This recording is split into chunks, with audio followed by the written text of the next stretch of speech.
찬송가 312장 찬송 드리겠습니다. 찬송가 312장입니다.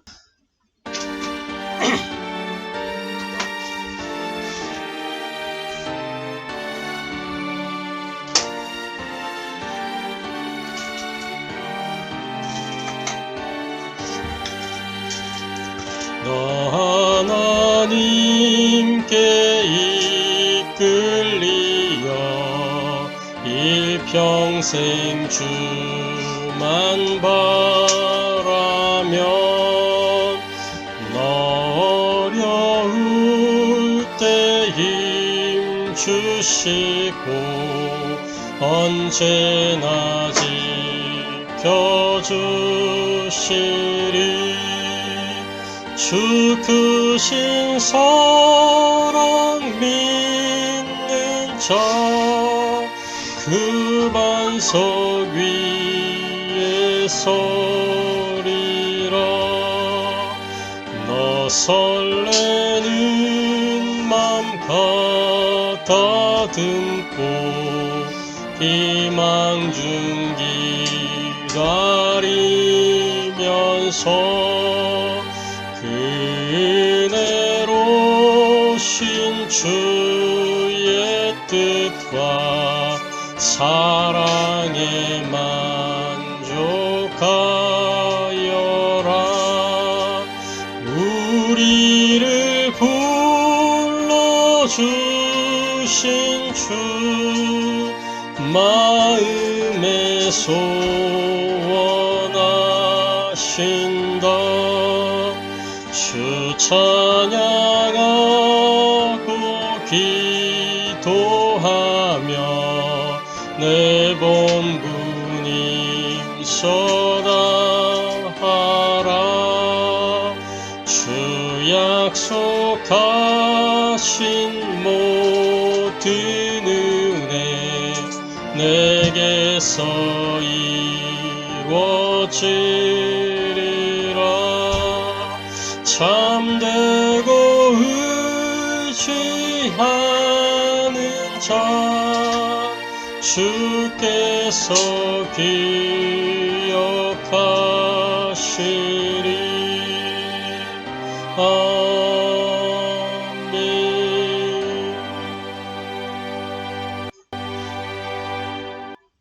구약성경 창세기 29장 10절에서 20절까지 말씀. 구약성경 창세기 29장 10절에서 20절 말씀 찾으셨으면 같이 한음성으로 합독하도록 하겠습니다. 야곱이 그의 외삼촌 라발의 딸 라헬과 그의 외삼촌의 양을 보고 나아가 우물 아귀에서 돌을 옮기고 외삼촌 라반의 양떼에게 물을 먹이고 그가 라헬에게 입맞추고 소리내어 울며 그에게 자기가 그의 아버지의 생질이요 리브가의 아들됨을 말하였더니 라헬이 달려가서 그 아버지에게 알림해 라반이 그의 생질 야곱의 소식을 듣고 달려와서 그를 영접하여 안고 입맞추며 자기 집으로 인도하여 드리니 야곱이 자기의 모든 일을 라반에게 말하매 라반이 이르되 너는 참으로 내 혈육이로다 하였더라. 야곱이 한 달을 그와 함께 거주하더니 라반이 야곱에게 이르되 네가 비록 내 생질이나 어찌 그저 내 일을 하겠느냐. 네 품삯을 어떻게 할지 내게 말하라. 라반에게 두 딸이 있으니 언니의 이름은 레아요 아우의 이름은 라헬이라. 레아는 시력이 약하고 라헬은 곱고 아리따우니 야곱이 라헬을 더 사랑하므로 대답하되 내가 외삼촌의 작은 딸 라헬을 위하여 외삼촌에게 7년을 섬기리이다. 라반이 이르되 그를 네게 주는 것이 타인에게 주는 것보다 나으니 나와 함께 있으라. 야곱이 라헬을 위하여 7년 동안 라반을 섬겼으나 그를 사랑하는 까닭에 7년을 며칠같이 여겼더라. 아멘. 오늘 창세기 29장 10절에서 20절까지의 이 본문을 통해서 우리가 함께 은혜 나누고 해답을 얻고 미션으로 붙잡을 말씀의 제목은 우물가에서 만난 야곱과 라헬이라는 제목으로 함께 은혜 나누고 해답을 얻고 미션을 붙잡게 되기를 바랍니다. 일단 서론적으로 성경이 무엇입니까? 성경은 하나님의 말씀입니다. 거룩하게 구별된 경전이다. 그런 의미의 거룩한 경전이다. 구별된 경전이다. 그래서 영어로는 The Holy Bible, 거룩한 책이에요. 거룩한 책. 근데 왜 거룩하냐? 하나님의 말씀이기 때문에 그런 것이죠. 하나님의 말씀이다 라고 했을 때 결국은 이 성경 안에 하나님이 사람으로 하여금 하나님을 알 수 있도록 하나님 자신을 말씀 안에 계시해 두신 것입니다. 그래서 우리가 말씀을 보고 하나님을 알도록 말씀을 보고 하나님을 믿도록 그렇게 말씀에 담아 두신 거죠. 그래서 성경은 곧 하나님의 말씀이요 하나님 자신인 것입니다. 이 성경의 핵심이 무엇입니까? 성경의 핵심이 그리스도를 말하고 있는 거예요. 하나님 자신을 계시해 두셨는데 그 하나님 자신이라는 그 표시가 뭐냐면 그리스도란 말이죠. 요한복음 5장 39절에 이렇게 기록하고 있습니다. 너희가 성경에서 영생을 얻는 줄 생각하고 성경을 연구하거니와 이 성경이 곧 내게 대하여 증언하는 것이니라. 그러니까 영생이 있는 줄 알고 종교인들은 뭔가 다른 거를 찾지만 그게 아니라 그리스도 안에 있다라는 거예요. 40절에 이렇게 기록하고 있죠. 그러나 너희가 영생을 얻기 위하여 내게 오기를 원하지 아니하는도다. 이렇게 되어 있죠. 말씀을 보면서도 성경을 보면서 그리스도 발견 못하는구나. 그 얘기예요. 그러면서 요한복음 20장 30절 31절에는 뭐라고 기록하고 있습니까? 여기에 기록되지 아니한 많은 표적들이 있는데 오직 이것을 기록함은 뭐라 그랬죠? 너희로 예수께서 하나님의 아들 그리스도이심을 믿게 하려 하며 또 너희로 믿고 그 이름을 힘입어 생명을 얻게 하려 함이니라. 성경의 핵심은 뭐냐? 그리스도요. 이게 하나님의 모든 것입니다. 그리스도가. 그래서 하나님 자신이요. 그래서 저와 여러분이 성경을 볼 때 어떻게 봐야 되느냐? 눈을 올바르게 뜨고 봐야 돼요. 성경을 볼 때 우리가 안경을 딱 끼고 봐야 된다니까. 내 눈을 가지고 보면 되는 게 아니고 안경을 하나 끼고 봐야 돼요. 무슨 안경이요? 그리스도라는 안경을 끼고 봐야 된다니까.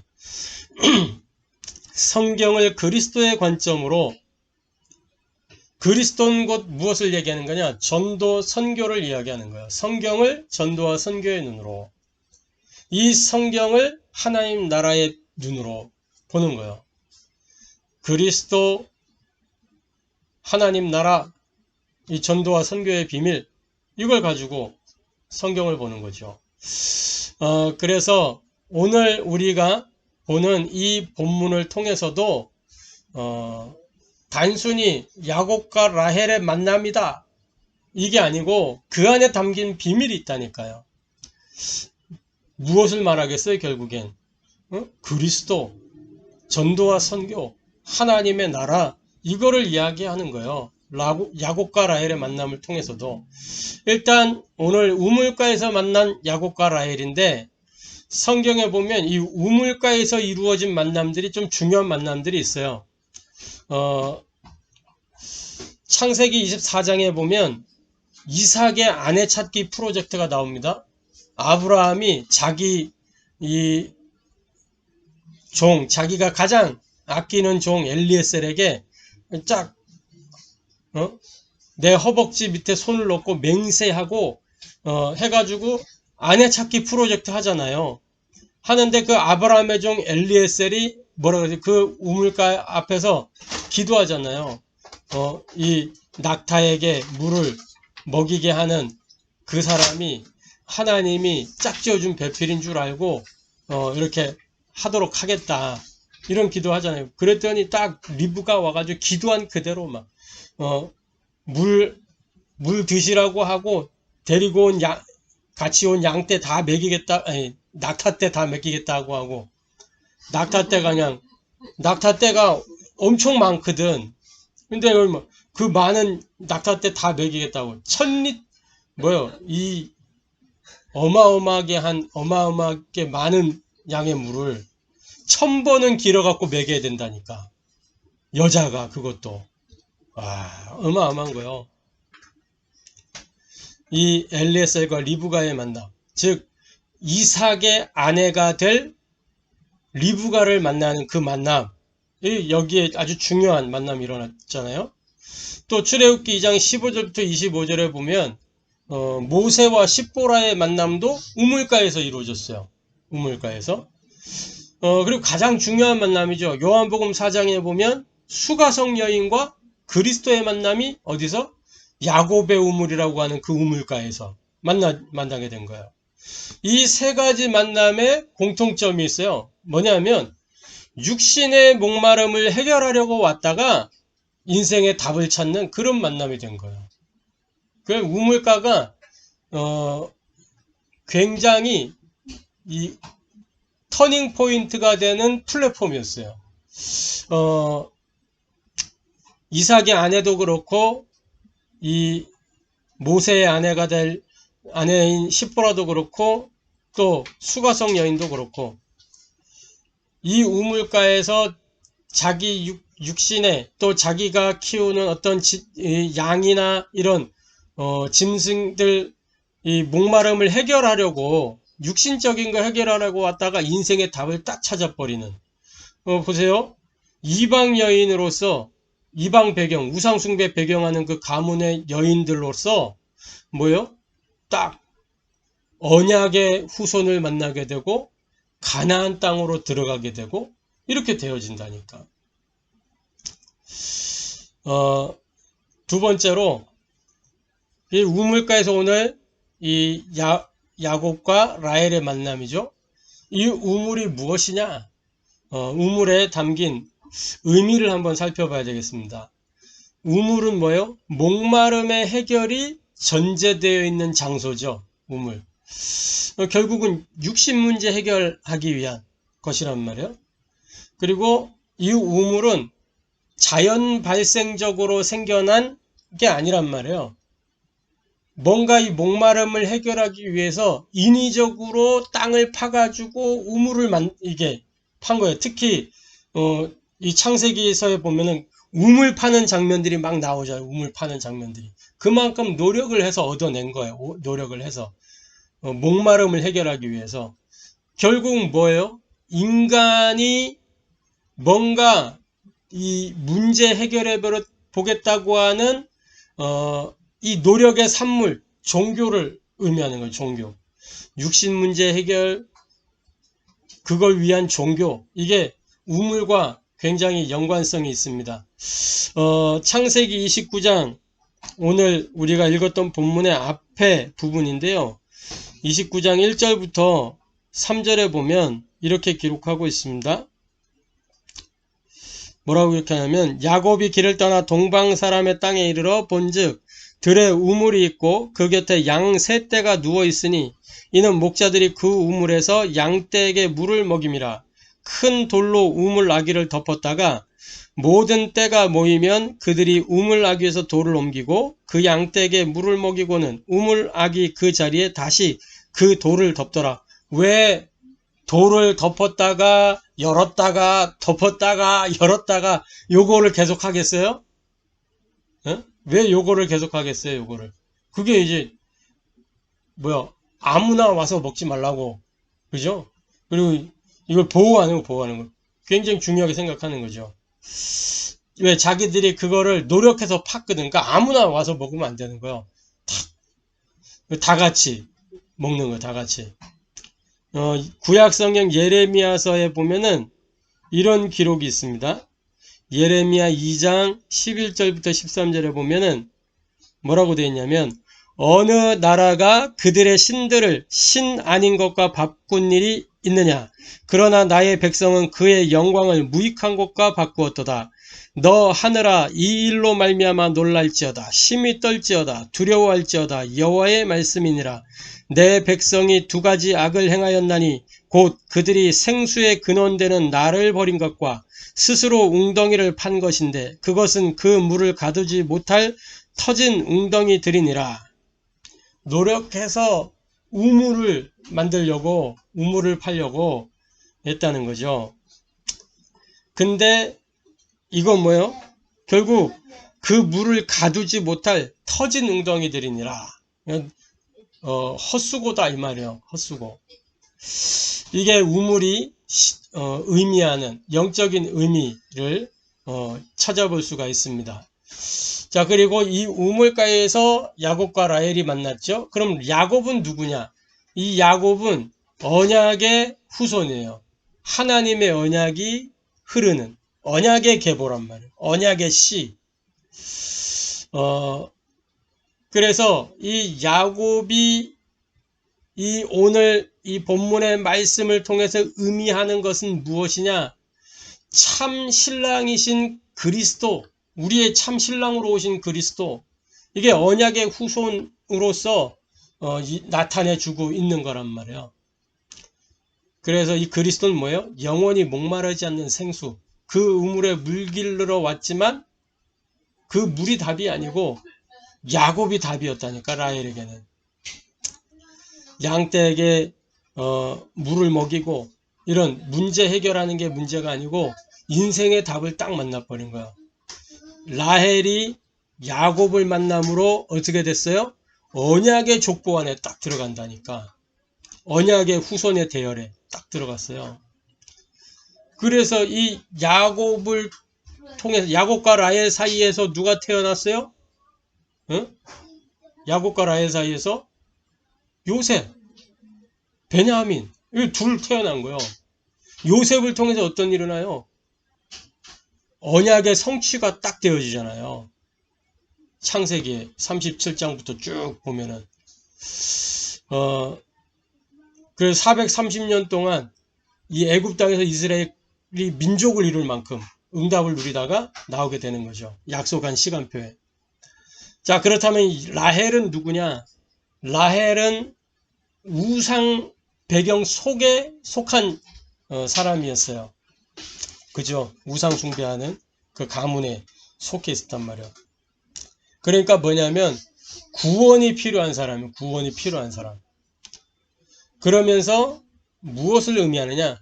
그리스도의 신부가 될 교회를 의미하는 거예요. 야곱과 라헬을 볼 때 이 눈으로 우리가 봐야 된다니까. 할렐루야. 자, 그래서 세 번째로 야곱과 라헬의 만남에 어떤 비밀이 담겨 있냐? 그리스도만이 인생의 유일한 답이다 라는 사실이 그 안에 담겨 있는 거예요. 라헬을 향한 야곱의 사랑을 한번 생각해 보세요. 라헬을 향한 야곱의 사랑.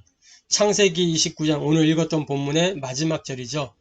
7년을 며칠같이 여겼더라. 한글판 우리가 먼저 개역개정 말고 그 이전에 봤던 버전에는 7년을 수일같이 여겼더라 이래 돼 있어요. 며칠같이 수일같이. 그러니까 아무것도 아닌 7년이 아무것도 아닌 것처럼 막 이렇게 그만큼 사랑하는 거예요. 그만큼 7년. 이 7이라는 숫자가 의미하는 거는 완전수거든요. 7. 그러니까 라반을 위하여 섬기고 이 봉사하고 하는 이것이 결국은 뭐예요? 이렇게 이 흑암 세상을 이기고 그래서 끝끝내 뭐요? 라헬을 아내로 맞잖아요. 그러니까 이 사건 이후에 라헬인 줄 알고 맞았는데 레아가 들어온 거지. 우리 다음에 또 보겠지만 레아가 들어왔어요. 또 7년을 봉사한 거지. 7년. 도합 14년. 완전하게 봉사한 완전 봉사. 완전 봉사를 2번 했어. 무엇을 이야기하는 거냐? 그리스도의 순환이요. 그리스도의 순환. 패션 오브 크라이스트. 패션이란 말이 무슨 말이에요? 순환, 고난. 그런데 또 다른 이면에는 열정이라는 의미가 담겨 있어요. 그래서 그리스도의 순환은 예수님이 고난 당하심은 우리를 구원하시고자 하는 그 열정이 있었기 때문에 가능했다는 거예요. 우리를 사랑하셨기 때문에. 요한복음 3장 16절 하나님의 사랑입니다. 하나님이 세상을 어떻게 사랑하사? 이처럼 사랑하사, 패션 오브 크라이스트, 그리스도를 고난당하게 할 만큼 사랑하사, 이처럼 사랑하사. 자, 하나님의 사랑만 있는 게 아니죠. 그리스도의 사랑도 있습니다. 로마서 5장 8절 뭐라고 기록하고 있냐? 우리가 아직 죄인 되었을 때에 그리스도께서 우리를 위하여 죽으심으로 하나님께서 우리에 대한 자기의 사랑을 확증하셨느니라. 로마서 8장 31절부터 39절에 그 어떤 것도 이 사랑에서 끊어낼 자가 없다. 하나님의 사랑이요. 그리스도의 사랑이요. 그리스도를 만나는 그것이 인생의 유일한 답이요. 그래서 할렐루야. 아멘. 저와 여러분이 라헬처럼 우물가에서 내 문제 해결해 보려고 몸부림치고 있을 때 하나님이 그리스도를 보내셔 우리를 기다리시고 찾아오셔서 부르시고 우리를 위하여 십자가 지시고 우리를 사랑하시는 그 사랑이 수일같이 그게 짐이 되지 않는 거예요. 그래서 저와 여러분이 인생의 답을 얻게 된 겁니다. 그 사랑으로 말미암아. 할렐루야. 결론입니다. 저와 여러분이 이 우물가에서 만난 야곱과 라헬을 통해서 저는 뭐가 이렇게 마음에 딱 닿았냐면 야곱과 라헬, 그리스도와 교회의 만남. 그런데 그 만남이 어디에서 이루어졌어요? 우물가라고 하는 플랫폼에서 이루어졌어요. 우물가. 사람들은 종교를 통해서 뭔가 해결해 보려고 하고 뭔가 육신 문제 해결해 보려고 몸부림을 치지만 그것이 아니라 그런 플랫폼 말고 정말로 저와 여러분이 나의 현장을 플랫폼으로, 복음의 플랫폼으로, 하나님 나라의 플랫폼으로 편집하고 설계하고 디자인해야 되겠다. 그래서 기준은 뭐냐? 나를 기준 삼는 게 아니고 내 거 기준 삼는 게 아니고 복음을 기준으로 삼는 거예요. 복음. 그래야 내가 플랫폼이 되는 거예요. 나를 기준 삼으면 내가 플랫폼 될 수 없어요. 내 안에 복음으로 편집해서 그때 이제 플랫폼이 되어지는 거죠. 하나님의 말씀으로 나를 편집하는 거예요. 이때 보좌의 능력이, 보좌의 배경이, 보좌의 축복이 우리에게 임하는 것입니다. 아멘. 말씀이 딱 담길 때. 무슨 말씀? 율법의 말씀이 담기면 율법 플랫폼이 돼요. 신비 말씀이 담기면 신비 플랫폼이 된다니까. 무슨 말씀이 담겨야 되냐? 예수는 그리스도, 복음의 말씀이 딱 담겨야 복음의 플랫폼이 되는 거예요. 아멘. 저와 여러분이 모든 것을 통해서 복음의 말씀으로 편집하는 은혜 있게 되기를 바랍니다. 아멘. 자, 그래서 말씀이 임하면 요한복음 1장 12절 하나님의 자녀의 축복을 누리게 되죠. 하나님의 자녀가 되었다는 건 뭡니까? 갈라디아서 2장 20절이 된 거예요. 하나님의 자녀는 갈라디아 2장 20절이라니까. 영접했기 때문에. 영접이 되었다는 건 뭐냐? 예수 그리스도, 이 그리스도이신 예수님이 내 인생의 주인이 되신 거예요. 영접. 나를 성전 삼았다는 말은 고린도서 3장 16절에 나오잖아요.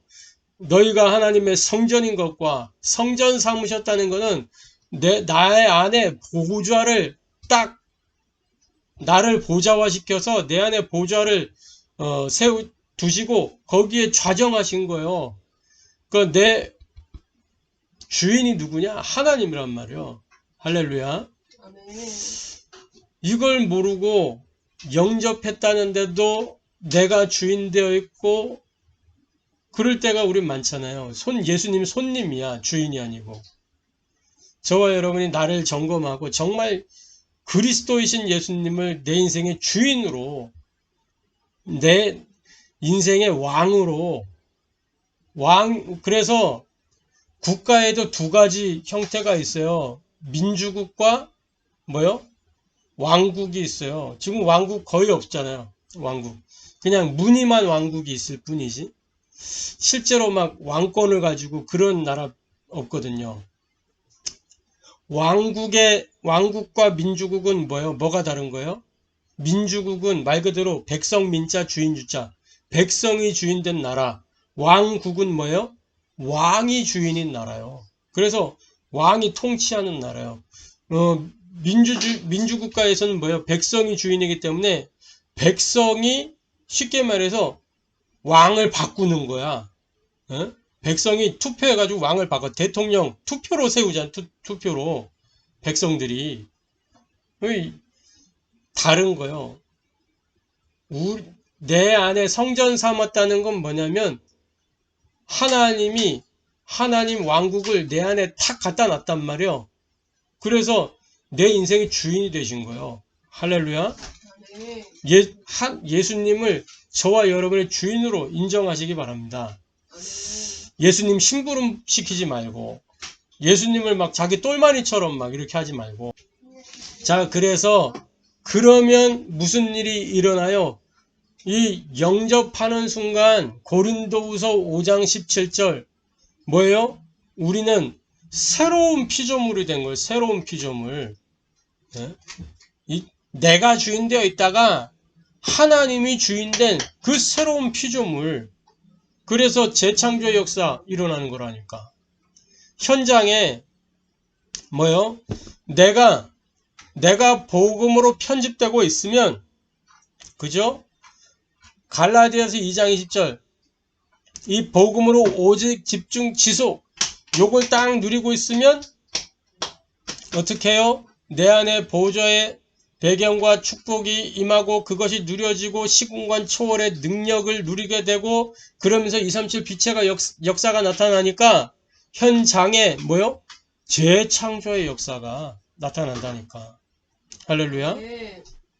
그래서 나의 것, 나의 현장을 어떻게?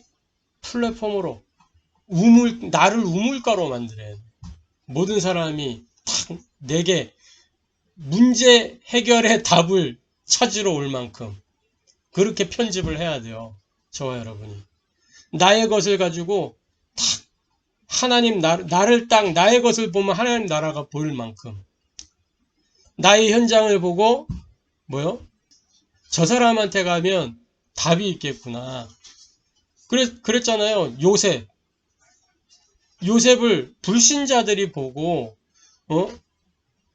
하나님의 신에 충만하구나. 그러면서 아예 답을 받기 때문에 맡겨버리잖아. 가정 총무로, 국가의 총무로, 총리가 되잖아요. 저와 여러분이 이런 축복을 누리게 되기를 주님의 이름으로 축복합니다.